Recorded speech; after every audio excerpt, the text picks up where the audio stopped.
لیکن جب ہم کہتے ہیں کہ اللہ، بولی جواب دیجیے، ماں نے سکھایا ہوگا اللہ پنجتن امام معصوم، تو ہم 14 کیوں کہتے ہیں؟ پھر کہنا تو یہ چاہیے 1,24,014،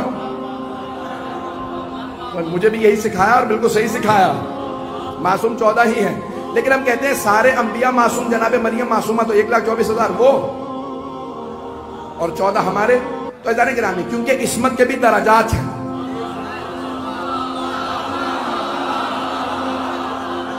معصوم کے پاس ہوتی ہے عصمت، تبھی وہ معصوم ہے۔ عصمت یعنی ان سے کوئی لغزش نہیں ہوتی، خطا نہیں ہوتی، بھول چوک نہیں ہوتی۔ تو اب عصمت کے درجات ہیں، عصمت صغرا اور عصمت کبرا۔ عصمت صغرا میں ترک اولا ہو سکتا، لیکن عصمت کبرا میں ترک اولا بھی نہیں ہوتا۔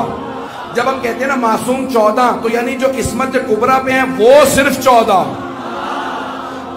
سے ترک اولا بھی نہیں ہوتا، باقی انبیاء سے ترک اولا ہو سکتا،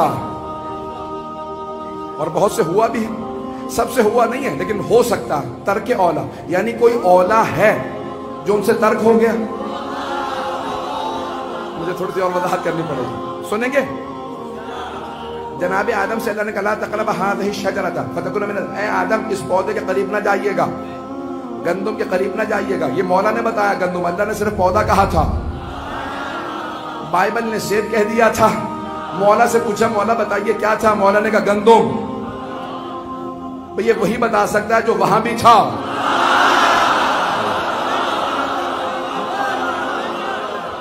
تو ایک مرتبہ مولا نے کہا بھئی وہ گندم سے اللہ نے منع کیا تھا، گندم نہ کھانا، پھر مولا نے کہا میں اسی لیے آدم سے افضل ہوں۔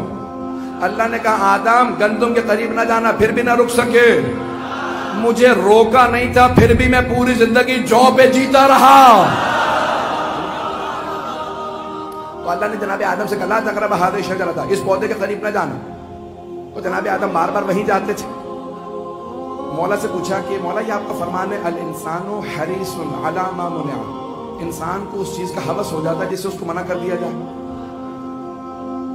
شاید کراچی میں اصول بدل گئے، میں بالکل خاموش ہے، بازار کے کسی نے کچھ کہا ہی نہیں۔ جب تک شوگر نہیں نہ ہوتی تب تک میٹھے کا اتنا جی نہیں کرتا ہے۔ جیسے ڈاکٹر کہتے ہیں آج سے شوگر ہو گئی ہے، میٹھا نہ کھائیے گا، اب طلب بڑھ جاتی ہے۔ جب بلڈ پریشر ہو جائے ڈاکٹر کہتے ہیں آج سے نمک نہ کھائیے گا، اب نمک ہے کہ جی کرتا رہتا ہے۔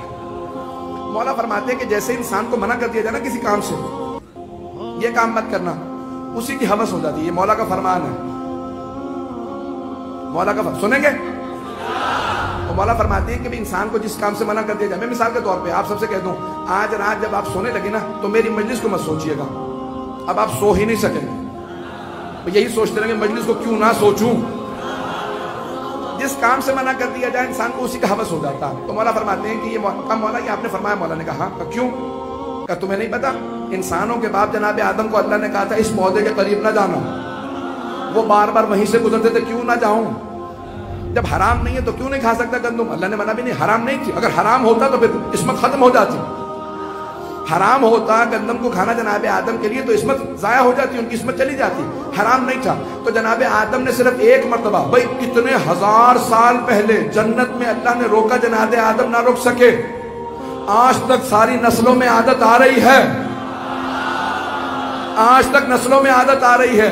معصوم تھے لیکن اللہ کے روکنے سے جب نہیں رک سکے گندم کھانے سے، تو آج تک ساری نسل کے اندر وہ آج بھی موجود ہے، جس کام سے روک دو اسے رکتے نہیں۔ توجہ توجہ توجہ، جناب آدم کو 10,000 سال پہلے اللہ نے روکا تھا اس پودے کے قریب نہ جانا، روکا تھا، رک نہ سکے، نسلوں کے اندر بات آ گئی۔ اور اگر رسول خدا نے کچھ لوگوں کو روکا ہو اور انہوں نے وہ کام کیا ہو تو نسلوں میں آ رہے ہوں گے نا صدام۔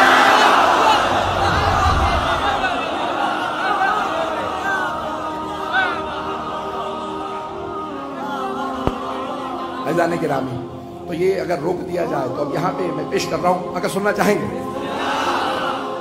عصمت میں دلیلیں دے رہا ہوں، موت میرا ذہن میں ہے سب حضرات کے کہ عزیزان گرامی اللہ سبحانہ و تعالیٰ نے انبیاء علیہ السلام کو معصوم بنا کے بھیجا۔